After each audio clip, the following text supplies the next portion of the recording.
వేదిక మీద ముఖ్యమంత్రిగా ఉన్న జగనన్న గారు చేసిన వ్యాఖ్య కాంగ్రెస్ పార్టీ ఆంధ్రప్రదేశ్ని చీల్చింది, నా కుటుంబాన్ని చీల్చింది, దేవుడే గుణపాఠం చెప్తాడు అని పెద్ద పెద్ద మాటలు మాట్లాడారు. నిజానికి ఆంధ్రప్రదేశ్ రాష్ట్రం ఇలా అభివృద్ధి లేకుండా ఇంత దయనీయ స్థితిలో ఉంది అంటే దానికి కారణం ముందు 5 సంవత్సరాలు ముఖ్యమంత్రిగా ఉన్న చంద్రబాబు గారు, ఇప్పుడు 5 సంవత్సరాలు ముఖ్యమంత్రిగా ఉన్న జగనన్న గారు. ఈరోజు రాజశేఖర రెడ్డి గారి కుటుంబం చీలింది అంటే అది చేతులా చేసుకున్నది జగనన్న గారు.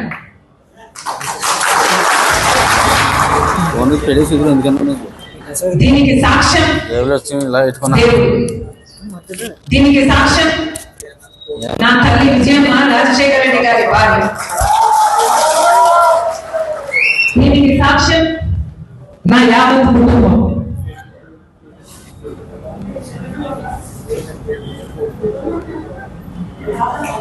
జగన్మోహన్ రెడ్డి గారి పార్టీ ఇబ్బందుల్లో ఉంటే 18 మంది ఎమ్మెల్యేలు ఆ రోజు రాజీనామాలు చేసి జగనన్న వైపు నిలబడితే వాళ్ళను మంత్రులను చేస్తానన్నాడు జగన్. ఈరోజు వాళ్ళల్లో ఎంతమంది మంత్రులుగా ఉన్నారు? వాళ్ళు రాజీనామాలు చేస్తే అమ్మా నేను వాళ్ళ కోసం తిరిగాను, వాళ్ళ గెలుపుకు పాటుపడ్డారు, వాళ్ళను గెలిపించారు. ఆ తర్వాత వైసీపీ పార్టీ ఇబ్బందుల్లో ఉంది అని నన్ను పాదయాత్ర చేయమంటే నా ఇంటిని వాటిని అన్ని పక్కన పెట్టి నా బిడ్డల్ని సైతం కాదనుకుని ఎండనక వాననక వేల కిలోమీటర్లు నెలల తరబడి రోడ్డు మీదనే పడుకుని 3200 కిలోమీటర్లు పాదయాత్ర చేసింది రాజశేఖర రెడ్డి.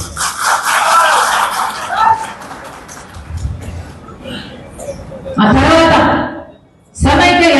సమైక్య ఆంధ్ర కోసం యాత్ర చేయమని అడిగితే మన ప్రజల బాధ కోసం కదా అని ఆ యాత్ర కూడా చేశారు.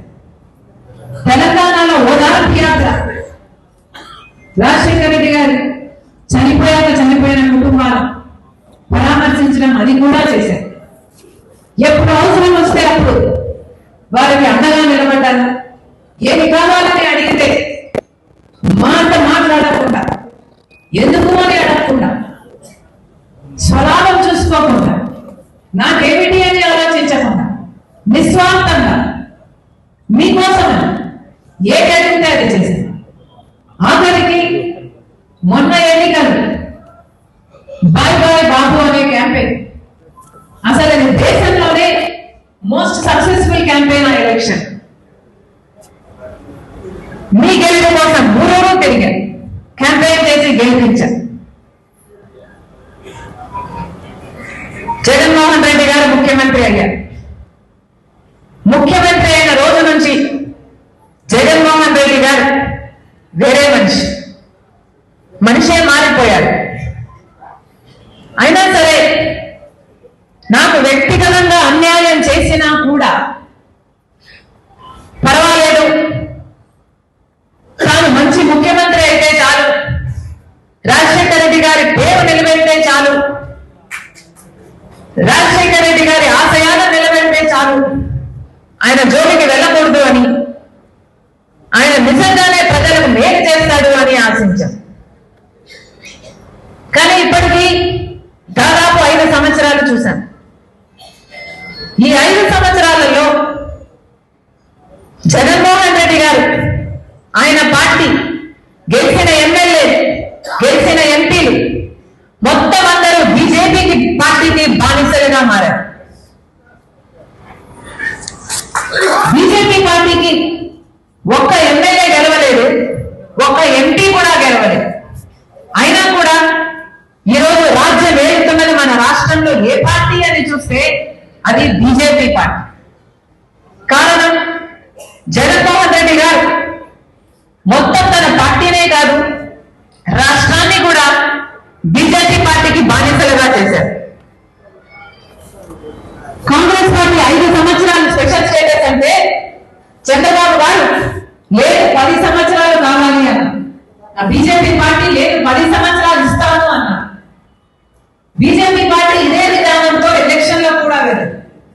అప్పుడు చంద్రబాబు గారు చెప్పిన మాట లేదు స్పెషల్ స్టేటస్ 15 సంవత్సరాలు కావాలి అన్న. నేను స్పెషల్ స్టేటస్ కోసమే బీజేపీతో పొత్తు పెట్టుకుంటున్నానన్నా.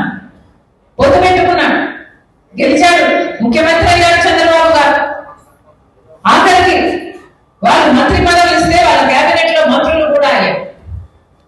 స్పెషల్ స్టేటస్ కోసమే పొత్తు పెట్టుకుంటున్నాను బీజేపీతో అని చెప్పిన చంద్రబాబు గారు ఆ తర్వాత అసలు స్పెషల్ స్టేటస్ గురించి ఈయన మాట్లాడడం కాదు కదా, ఎవరైనా ఉద్యమాలు చేస్తే కూడా వాళ్ళ మీద కేసులు పెట్టారు, వాళ్ళని జైల్లో పెట్టాడు చంద్రబాబు.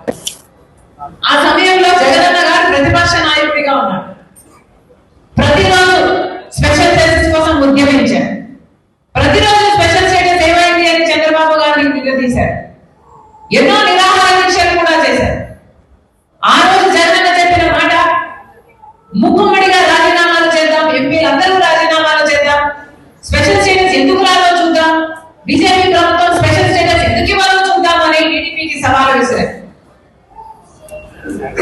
ఆ తర్వాత జగనన్న గారు ముఖ్యమంత్రి అయ్యారు. జగన్